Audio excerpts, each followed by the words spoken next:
जय हिंद दोस्तों। चलिए आज इस वीडियो के माध्यम से हम चर्चा करेंगे बीड़ी क्या है, इसका निर्माण कहाँ होता है और इसका प्रमुख कार्य क्या है। इन तीनों के ऊपर हम चर्चा करेंगे इस वीडियो के माध्यम से। तो पहले जान लेते हैं बीड़ी क्या है। वैसे इसका निर्माण नर में होता है। किसी भी जीव के शरीर यानी जब कोई भी जीव हो और नर होना चाहिए तो बीड़ी का निर्माण किस में होगा, तो नर जीव में बीड़ी का निर्माण होता है। अब देखिए उसका निर्माण तो नर जीव में होता है, कहाँ होता है इनके ऊपर भी चर्चा करेंगे। तो पहले जान लेते हैं वीर्य होता क्या है। देखिए वीर्य एक जैविक तरल युक्त पदार्थ होता है। वीर्य जो होता है एक जैविक तरल युक्त पदार्थ होता है जो गाढ़ा एवं सफेद होता है। ठीक, अब इसमें शुक्राणु उपस्थित रहता है। किसी भी जीव के शरीर से जब संभोग क्रिया के दौरान शुक्राणु शरीर से बाहर निकलती है तो उसी वीर्य के माध्यम से शुक्राणु उसके अंतर्गत तैरते हुए शरीर से बाहर निकलती हैं। तो यानी वीर्य को वीर्य को बीजाय भी कहा जाता है। याद रखिएगा वीर्य को बीजाय भी कहा जाता है। तो ये बात था वीर्य क्या है। अब देखिए वीर्य का निर्माण कहाँ होता है उसके बारे में जानते हैं। वीर्य का निर्माण होता है शुक्राशय में। याद रखिएगा वीर्य का निर्माण शुक्राशय में होता है और शुक्राणु का निर्माण वृषण कोश में होता है। क्या होता है कि जब वृषण कोश में शुक्राणु का निर्माण होता है तो वह शुक्राणु वृषण नलिका के द्वारा यानी हम कह सकते हैं शुक्रवाहिनी के द्वारा शुक्राशय में चला जाता है और शुक्राशय शुक्रवाहिनी में ही जुड़ा हुआ रहता है और वही नलिका आकर के मूत्राशय नलिका में जुड़ जाती है यानी मूत्र मार्ग में जुड़ जाती है। तो उसी मार्ग से तो शुक्राणु और पेशाब शरीर से बाहर आती हैं। तो ये क्या होता है कि मूत्र यानी शुक्रवाहिनी में शुक्राशय व्यवस्थित रहती है। तो शुक्राणु आकर के सब इसी शुक्राशय में जमा हो जाती हैं जिसमें पहले से वीर्य उपस्थित रहता है यानी वीर्य का निर्माण होता है। जब शरीर वैसे भी शुक्राणु और या वीर्य का निर्माण शरीर के अगर नर में ही इसका निर्माण होता है तो वह एक निश्चित अवस्था के दौरान उत्पन्न होती है। यानी कहा जाता है 13 से 15 वर्ष के अंतराल में शुक्राणु या वीर्य का निर्माण होता है। वो हम पिछले वीडियो में इन सब का चर्चा कर चुके हैं। जो बच्चे नहीं देखे होंगे वो पिछले वीडियो देख लें।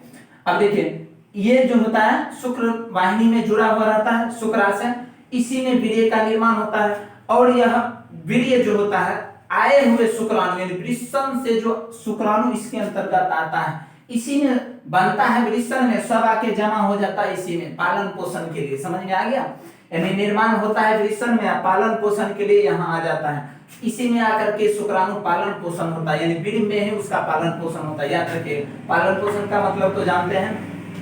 चलिए अब देखते हैं इसमें जो वीर्य होता है यह वीर्य आए हुए शुक्राणुओं को क्या करता है, पोषण प्रदान करता है यानी गति प्रदान करता है, क्षमता देती है ताकि वह आगे की ओर चलनशील हो सके। वह अपनी सहायता से उस वीर्य के माध्यम से आगे की ओर बढ़ सके। ठीक, तो वीर्य का निर्माण कहाँ होता है ये तो समझ में आ गया होगा, शुक्राशय में होता है। चलिए अब अगर हम बात करें वीर्य शरीर से बाहर कब निष्कासित होता है तो देखिए जब कोई नर किसी भी जीव में यानी कोई भी जीव नर हो तो वह क्या होता है कि संभोग क्रिया के दौरान जब एक अनंत के चरम सीमा पर होती है तो उसके बाह्य जनन अंग से एक गाढ़ा तरल सफेद युक्त पदार्थ निष्कासित होता है जिसे हम वीर्य कहते हैं। उसी वीर्य में शुक्राणु उपस्थित रहता है। यानी कह सकते हैं यह शरीर से बाहर तभी आएगा जब यानी वह संभोग क्रिया के दौरान एक चरम सीमा का आनंद लेती है तो उस समय उसके शरीर से वीर्य का स्खलन होता है। तो चलिए अब हम देखते हैं यानी वीर्य का प्रमुख कार्य क्या है उनके ऊपर चर्चा करते हैं। चलिए वीर्य का प्रमुख कार्य देख लेते हैं। अब देखिए यह शुक्राणुओं को पोषण और सुरक्षा प्रदान करती है। पोषण और सुरक्षा प्रदान करती है। ठीक, अब देखिए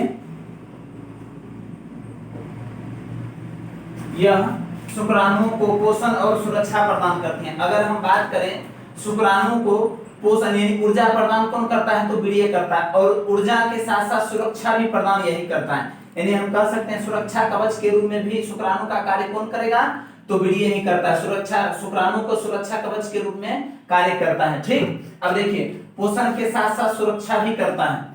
यह शुक्राणुओं के लिए तरल माध्यम का कार्य करता है। तरल माध्यम का मतलब क्या होता है कि जब शुक्राणु को किसी योनि मार्ग में छोड़ा जाता है तो उस समय यह जो वीर्य होता है तरल युक्त पदार्थ होता है जिसके माध्यम से क्या होता है कि शुक्राणु उसके अंतर्गत तैर के योनि मार्ग में अंदर की ओर जाती हैं। ठीक, तो तरल माध्यम का काम होता है कि शुक्राणु उसके ऊपर तैर करके आगे की ओर बढ़ता है। ठीक, आई बात तो समझ में। चलिए, यह क्षारीय होता है। देखिए यह क्षारीय क्यों होता है, यह यानी वीर्य जो होता है क्षारीय द्रव होता है। क्यों होता है क्षारीय द्रव, समझिए। वीर्य क्षारीय द्रव इसलिए होता है क्योंकि जब शुक्राणु को योनि मार्ग में छोड़ा जाता है या फिर नर के मूत्र मार्ग से यानी स्त्री के मूत्र मार्ग में जब यानी योनि मार्ग में छोड़ा जाता है तो क्या होता है कि उसका योनि मार्ग यानी नर का और पुरुष का दोनों का जो योनि मार्ग होता है रास्ता, वो अम्लीय होता है। और यह जो द्रव्य होता है यानी वीर्य जो होता है वो क्षारीय द्रव्य होता है। तो यह क्या करता है, जब मूत्र मार्ग से निकलता है तो यह पहले निकलता है, जो अम्लीय द्रव्य होता है उसको क्षारीय कर उदासीन बना देती है। ठीक, यानी यह क्या करता है, इन दोनों के मूत्र मार्ग को उदासीन बना देती है ताकि शुक्राणु में किसी भी प्रकार की समस्या ना हो, यानी वह नष्ट नहीं हो, यानी खराब ना हो। ठीक, इसीलिए यह क्या होता है, क्षारीय होता है। तो इसका क्षारीय होने का क्या कारण है तो समझ में आ गया होगा। चलिए, यानी शुक्राणु नष्ट नहीं हो योनि मार्ग में, मादा की योनि मार्ग अम्लीय होता है, याद रखिएगा। चलिए, यह आनुवांशिक लक्षणों को स्थानांतरण करता है। याद रखिएगा, शुक्राणु जो होता है वह आनुवांशिक लक्षण यानी आनुवांशिक गुणों का भी स्थानांतरण करता है। तो वैसे जब हम डीएनए और आरएनए के बारे में जब चर्चा करेंगे तो उसमें इस सब का भी चर्चा हो जाएगा। तो आनुवांशिक लक्षण का कैसे होता है, तो जब शुक्राणु की जब हम स्ट्रक्चर पढ़ेंगे उसमें शुक्राणु का जब वर्णन करेंगे तो उसमें बता देंगे। शुक्राणु के शीर्ष भाग पर जो है यानी शीर्ष भाग पर केंद्रक में जो स्पर्मीय एक द्रव पाया जाता है, वही द्रव क्या करता है, शुक्राणु की यानी डीएनए गुणों का एक पीढ़ी से दूसरी पीढ़ी में स्थानांतरण करता है, यानी उसका जो लक्षण प्रदर्शित अगले पीढ़ियों में करता है। तो जब हम उसका चर्चा करेंगे शुक्राणुओं का तो उसमें स्पष्ट कर देंगे सब बात। अभी बस याद रखिए, आनुवांशिक लक्षणों को स्थानांतरण करता है। आनुवांशिक लक्षण होता है कि पिता का गुण उसके द्वारा उत्पन्न संतति में स्थानांतरण करता है। उसी के द्वारा अगर कोई पिता अगर अपने बच्चे को कहता है कि यह मेरा पुत्र नहीं है तो वह डीएनए टेस्ट के द्वारा अपना जांच करवा सकता है कि वह उनका पिताजी है या नहीं है। ठीक, अब चलिए हम अगला देख लेते हैं। यह शुक्राणु को चलायमान बनाता है। चलायमान का मतलब क्या होता है, वीर्य के द्वारा इनको पावर मिलती है और पावर मिलती है तो यह चलने योग्य बनता है। यानी देखिएगा, शुक्राणुओं में पूंछ होती है। जब शुक्राणु में क्या होती है, यानी पूंछ होती है। जब उसकी स्ट्रक्चर जब हम बनाएंगे वैसे साधारण बता देते हैं। अब मानो चलिए ये शुक्राणु है, तो शुक्राणु में ये पूंछ पाई जाती है और पूंछ के माध्यम से आगे की ओर यह बढ़ता है, यानी इसमें क्षमता प्रदान होती है। और क्षमता कौन प्रदान करती है, तो वीर्य करता है। और वीर्य क्या करता है, उसको क्षमता प्रदान करती है ताकि वह चलायमान हो सके। एग्जाम में कई बार पूछा गया, अंडा चलनशील होती है, अंडाणु शुक्राणु दोनों या कोई नहीं। तो याद रखिए, इस तरह से क्वेश्चन पूछा गया था। तो उसमें शुक्राणु जो होती है चलनशील होती है, अंडाणु अचलनशील होती है। तो चलनशील क्यों होता है कि यही मादा की योनि मार्ग में जाता है, यानी फैलोपियन नलिका तक यही जाता है। ठीक, मजिस्ट्रेट की तरह, होम मिनिस्टर की तरह बैठे हुए रहती है। चलो आगे देखते हैं। अब देखिए, इसमें उपग्रंथियों के द्वारा स्त्राव द्रव्य योनि को चिकना और मुलायम बनाता है। इसमें जो उपग्रंथि जो रहता है, प्रोस्टेट ग्रंथि, कॉपर्स ग्रंथि जो पढ़ा चुके हैं उसमें, उनके द्वारा भी हार्मोन्स का स्त्राव होता है। वह हार्मोन क्या करता है, संभोग क्रिया के दौरान ही वह हार्मोन स्त्राव होता है। तो उसके द्वारा जो हार्मोन स्त्राव होता है वह क्या करता है, योनि मार्ग को चिकना और मुलायम बनाता है।